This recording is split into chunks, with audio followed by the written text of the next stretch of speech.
নমস্কার বন্ধুরা, আজকে পড়ছি ডীলা মজুমদারের পাকদণ্ডী বইটির দ্বিতীয় পর্বের ৪৯তম অংশ। ছোট ছোট মজার স্মৃতি, কিন্তু তাই দিয়ে জীবনের রসের পাত্র ভরে থাকে। এর আগে একদিন বুবুর ছোট মেয়ে ঈশিতাকে কবি কান্তি ঘোষ চায়ের নেমন্তন্ন করেছিলেন। তা মেয়ে গিয়ে তার মাকে বলল, আমাকে একটা ভালো ফ্রক পরিয়ে দাও মা। মা বললেন, কেন রে? মেয়ে বলল, বাহ, আমি যে কান্তি দাদুর এলিফ্যান্ট। শুনে সবাই অবাক। শেষটা বোঝা গেল কান্তি দাদু ওকে বললেন ওর গার্লফ্রেন্ড, সেই থেকে এলিফ্যান্ট। এসব ঘটনার পর ৩০ বছর কেটে গেছে। কান্তি ঘোষ তার বিদেশি স্ত্রী এটা ঘোষ কবে স্বর্গে গেছেন। ওই বাড়িতে অন্য লোকে বাস করে। ঈশিতা কলকাতায় গিন্নিবান্নি হয়ে অধ্যাপনা করে। কিন্তু আজও আমাদের বাড়ির ঠিক উত্তর দিকে ওই বাড়ির দিকে তাকালে আমার মাঝে মাঝে কান্তি দাদুর এলিফ্যান্টের কথা মনে পড়ে আর মনটা ভালো হয়ে যায়। সে যাই হোক, ক্রমে বাড়ির কাজ এগুতে লাগলো। আমার সাহিত্য সেবা শিখে তোলা রইল। সামনের 10 ফুট চওড়া বারান্দার নকশা বদলে নন্দলালের 20 ফুট চওড়া দক্ষিণের বারান্দার নকলে বারান্দা হলো। সে বারান্দায় প্রায় 30 বছর ধরে আমরা কত যে আনন্দানুষ্ঠান, কত যে প্রীতির মিলন, নিভৃত আলাপন উপভোগ করেছি তার ঠিক নেই। মাস্টারমশায়ের ওয়ারিশরা তাদের বারান্দাটি গ্রিল দিয়ে ঘিরে ঘরের মতো করে ফেলেছে, কিন্তু আমাদেরটার মাথার উপর আমরা বুগনভিলিয়া লতা তুলে দিয়েছি। তার ফুলের বাহার আমার অবিস্মরণীয় অসাধারণ মাস্টারমশায়ের কথা বহন করছে। এবছরও তার জন্মের 100 বর্ষ পূর্তি উৎসবে গাছ ভরে সাদা লাল ফুল ফুটেছে। রেশমি কাপড় ছিঁড়ে যায়, গয়নাগাটি চড়ে নেয়, কিন্তু এসব এমন জিনিস যা কেউ নিতে পারে না।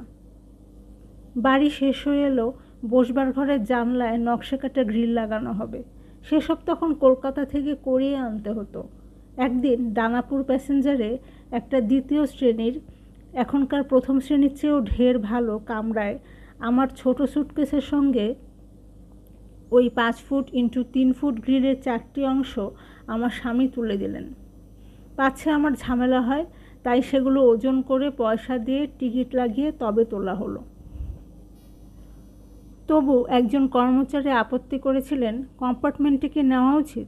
এখানে শুধু ব্যক্তিগত ব্যবহারের জিনিস নেবার কথা, বাকি সব যাবে ব্রেকে।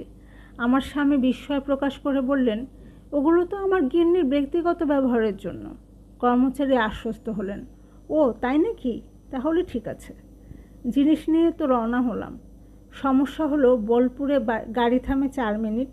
আমি একা এসব নামাবো কী করে? এমন সময় 3টি 17-18 বছরের ছেলে গাড়িতে উঠল। আমি তো মহা খুশি। দেখো ভাই, এগুলো একা কী করে নামাবো তাই ভাবছি। তারা বলল, কিচ্ছু ভাববেন না দিদি, আমরা নামিয়ে দেব। দুঃখের বিষয়, বর্ধমানে একজন জবরদস্ত চেকার উঠে যেই দেখলেন ওদের 3rd ক্লাসের টিকিট পত্রপাঠ নামিয়ে দিলেন। আমি আবার সমস্যায় পড়লাম। কিন্তু বোলপুর স্টেশনে গাড়ি থামা মাত্র ছেলে 3টে এসে আমার গ্রিলগুলো নামিয়ে দিয়ে একগাল হেসে বলল, বলেছিলাম নামিয়ে দেব। একথা মনে করলেও মন ভালো হয়ে যায়। বাড়ি তৈরি হলো। 1954 সালের 6ই আগস্ট গৃহপ্রবেশ করা হলো। বন্ধুবান্ধবরা আনন্দ করে খেয়ে গেলেন। কলকাতা থেকেও অনেকে এসেছিলেন। লতিকা ততদিনে লন্ডনে ইন এডুকেশনের জন্য তৈরি হচ্ছে। পরদিন অতিথিরা কলকাতায় ফিরে গেলে সন্ধ্যাবেলায় খালি বাড়িতে বসে শুনতে পাচ্ছিলাম দূরে কোথায় সাঁওতাল গ্রামে দ্রিমি দ্রিমি করে মাদল বাজছে। এখন চারদিকের খোলা মাঠে বসতি গড়ে উঠেছে, তবু মাঝে মাঝে নিস্তব্ধ রাতে দূর থেকে শুনতে পাই দ্রিমি দ্রিমি মাদল বাজছে। ভাবি, কিছুই তো হারায়নি। এই 30 বছরে যত প্রিয় মানুষ চলে গেছে, প্রিয় জিনিস ফুরিয়ে গেছে, যত শখ স্বাদ মাটি হয়েছে, কিছুই হারায়নি। একটা ফুলের গন্ধে, মাদলের শব্দে অমনি সব ফিরে এসে ধরা দেয়। বাড়ি হলো। বিশ্বভারতীর বিশেষজ্ঞ রামবাবুর নির্দেশ মতো গাছপালা লাগানো হলো। প্রায় 2 বিঘে জমির ধারে উত্তর দিকে 1 সারি শ্বেত কবরীর গাছ আর দক্ষিণ সীমানায় 4টি তাল গাছ। একজন সেগুলোকে দেখে বললেন, এগুলোতে কখনো ফল ধরবে না। ধরেও নি, কিন্তু কেমন রূপ তাদের। আর ঠিক যেখানটিতে কুয়ো খুলল রিন্টু, সেখানে একটি জাম গাছ, আধবুনো। কি সুন্দর দেখতে, কি মিষ্টি ফল। কিন্তু সেই মিষ্টি ফলগুলো কুয়োতে বসে পড়ে সব জল নষ্ট করে দিতে বলে একবার এসে দেখি রেন্টু সেটি কাটিয়ে দিয়েছে। রামমালি বলে যে দক্ষ মালিকে রামবাবু দিয়েছিলেন, দেখলাম এ ব্যাপারে খুব সমর্থন আছে। বাড়ির চারদিকে গাছ লাগানো হলো, আম, কাঁঠাল, আতা, পেয়ারা, লেবু, বাতাবি। কুল গাছটি আপনি মাথাচাড়া দিয়ে উঠল। আমলকি, মুচকুন্দ, একেশিয়া, জারুল, বকুল, সোনাঝুরি, কাঠচাপা, পলাশ, অগ্নিশিখা এরা বাঁচল না। মাদ্রাজ থেকে শম্ভু নাগলিঙ্গমের চারা পাঠালো।